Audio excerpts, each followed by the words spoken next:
Praise the lord. ఈరోజు దేవుని వాగ్దానము, ఆజ్ఞను గైకొనువాడు తన్ను కాపాడుకొనువాడు, తన ప్రవర్తన విషయమై అజాగ్రత్తగా నుండువాడు చచ్చును. సామెతల గ్రంథము 19వ అధ్యాయము 16వ వచనము. సహోదరి సహోదరులారా, ఈ వాక్యం మన ఆత్మీయ శారీరక జీవితాల మనుగడకు అత్యంత కీలకమైన ఒక దైవిక హెచ్చరికను మరియు అమూల్యమైన రక్షణ సూత్రాన్ని మనకు బోధిస్తుంది.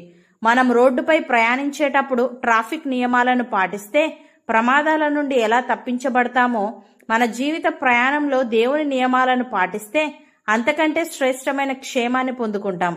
దేవుని వాక్యం ఇక్కడ జీవ మరణాల మధ్య ఉన్న వ్యత్యాసాన్ని 2 స్పష్టమైన సత్యాల ద్వారా వివరిస్తోంది.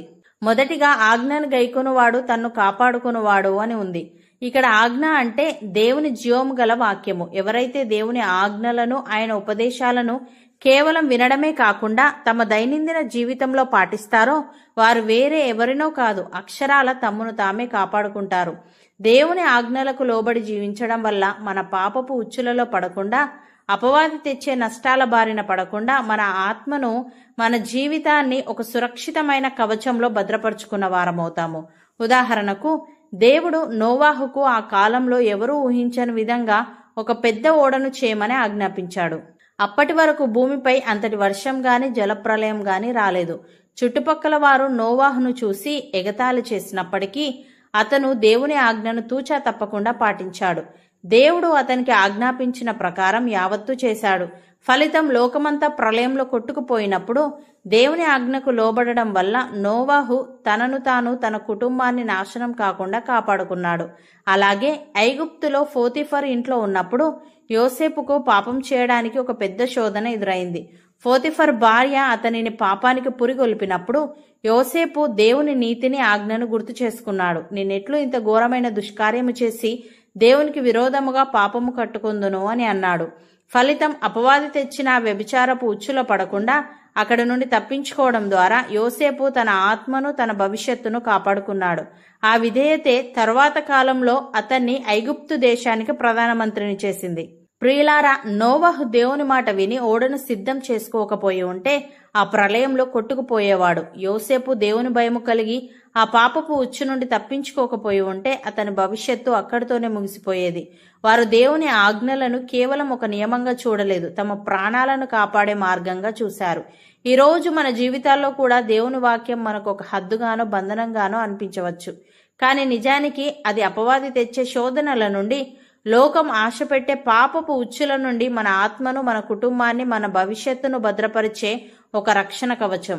కాబట్టి దేవుని ఉపదేశాలను కేవలం వినేవారముగా మాత్రమే కాకుండా మన దైనందిన జీవితంలో వాటిని పాటిస్తూ అక్షరాల మనలను మనమే కాపాడుకుంటూ దేవుని దీవెనలను పొందుకుందాం.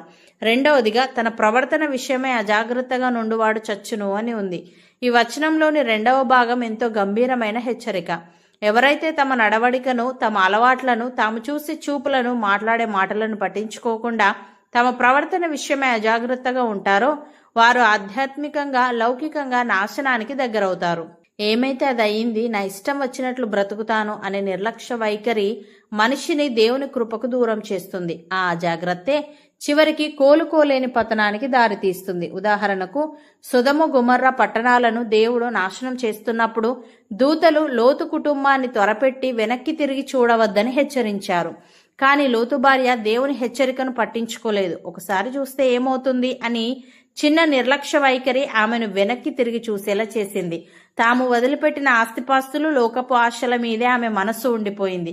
ఆ చిన్న అజాగ్రత్తే ఆమె ప్రాణాన్ని తీసింది. ఆమె అక్కడికక్కడే ఉప్పు స్తంభముగా మారిపోయింది. అలాగే యాజకుడైన ఏలి కుమారులైన హొఫ్నీ, ఫినెహాసు దేవుని సేవ చేయాల్సిన స్థానంలో ఉండి కూడా తమ ప్రవర్తన విషయమై ఘోరమైన అజాగ్రత్తతో బ్రతికారు. దేవునికి అర్పించే బలులను అఘోరపరిచారు. మందిర ద్వారమునొద్ద సేవ చేసే స్త్రీలతో వ్యభిచరించారు. తండ్రి అయిన ఏలి వారిని మందలించినప్పటికీ వారు ఏమాత్రం లెక్క చేయకుండా మా ఇష్టమన్నట్లు తమ పాపాన్ని కొనసాగించారు. దేవుడు వారి అజాగ్రత్తను చూసి ఒకే రోజున వారిద్దరూ చనిపోతారు అని ప్రవచించాడు. ఫిలిష్తీయులతో జరిగిన యుద్ధంలో దేవుని మందసము శత్రువుల చేతికి చిక్కిన రోజే వారిద్దరూ ఒకే రోజున హతమయ్యారు. వారి పాపం కారణంగా వారి కుటుంబం యాజకత్వాన్ని కోల్పోయింది. ప్రియులారా, పాపం ఎప్పుడూ ఒకేసారి మనిషిని ముంచేయదు. అది మొదట ఒక చిన్న చూపుతో, ఒక చిన్న అలవాటుతో, ఇంత చిన్నదానికి ఏమవుతుందిలే అనే ఒక చిన్న అజాగ్రత్తతోనే మన జీవితాల్లో ప్రవేశిస్తుంది. కానీ ఆ చిన్న అజాగ్రత్తే కాలక్రమేణా ఏమైతే అది అయింది, నా ఇష్టం వచ్చినట్లు బ్రతుకుతాను అనే భయంకరమైన మొండితనానికి దారితీస్తుంది. అలా నా ఇష్టం అనుకున్న ఏ ఒక్కరూ బైబిల్లో బాగుపడినట్లు చరిత్రలో లేదు. లోతు భార్య ఆశపడిన ఆ సొదొమ ఆస్తిపాస్తులు ఆమెను రక్షించలేకపోయాయి. హోఫ్నె, ఫినెహాసులు అనుభవించిన యాజకత్వ హోదా వారిని దేవుని ఉగ్రత నుండి తప్పించలేకపోయింది. ఈరోజు దేవుని వాక్యం మనల్ని హెచ్చరిస్తుంది. మన చూపులు ఎలా ఉన్నాయి, మన మాటలు ఎలా ఉన్నాయి, మన అంతరంగ ఆలోచనలు, రహస్య అలవాట్లు ఎలా ఉన్నాయి, నన్నెవరు చూడట్లేదులే, నా జీవితం నా ఇష్టం అని మనం కూడా అజాగ్రత్తగా సాగిపోతున్నామా?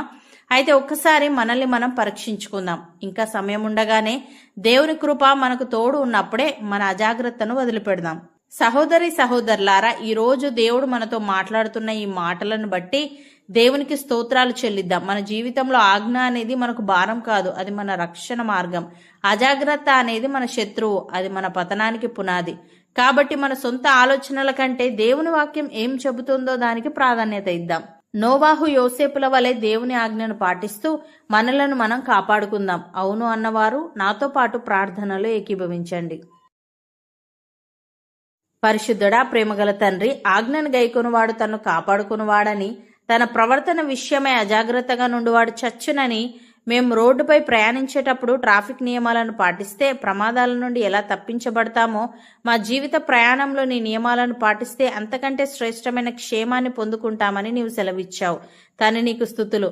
దేవా, మేము నీ ఉపదేశాలను కేవలం వినేవారంగా మాత్రమే కాకుండా మా దైనందిన జీవితంలో వాటిని పాటిస్తూ మా చూపులు, మాటలు, ఆలోచనలు మరియు అలవాట్ల విషయంలో మేమేమాత్రం అజాగ్రత్తగా ఉండకుండా నిరంతరం నీ వాక్యపు వెలుగులో మమ్మల్ని మేము సరిచేసుకునే వారంగా ఉండుటకు సహాయము దయచేయమని, మా జీవితంలో నీ ఆజ్ఞ అనేది మాకు భారం కాదని, అది మాకు రక్షణ మార్గమని గ్రహించి, అజాగ్రత్త అనేది మా శత్రువు గనుక, అది మా పతనానికి పునాది వంటిది గనుక, మా సొంత ఆలోచనల కంటే నీ వాక్యం ఏం చెబుతుందో అన్నదానికి ప్రాధాన్యతనిస్తూ, నోవాహు, యోసేపుల వలె నీ ఆజ్ఞలను పాటిస్తూ మమ్మల్ని మేము కాపాడుకునే వారంగా ఉండుటకు కృపచూపమని, ఈ వాగ్దానాన్ని విశ్వసించి ప్రార్థనలో ఏకీభవిస్తున్న ప్రతి ఒక్కరిని వారి అజాగ్రత్తల నుండి విడిపించి నీ ఆజ్ఞల మార్గంలో నడిపించి, వారు తీసుకునే ప్రతి నిర్ణయం వారికి రక్షణను, వారి కుటుంబాలకు మేలును, నీకు మహిమను కలిగించినట్లు చేయమని యేసుక్రీస్తు నామమున ప్రార్థిస్తున్నాము తండ్రి. ఆమెన్.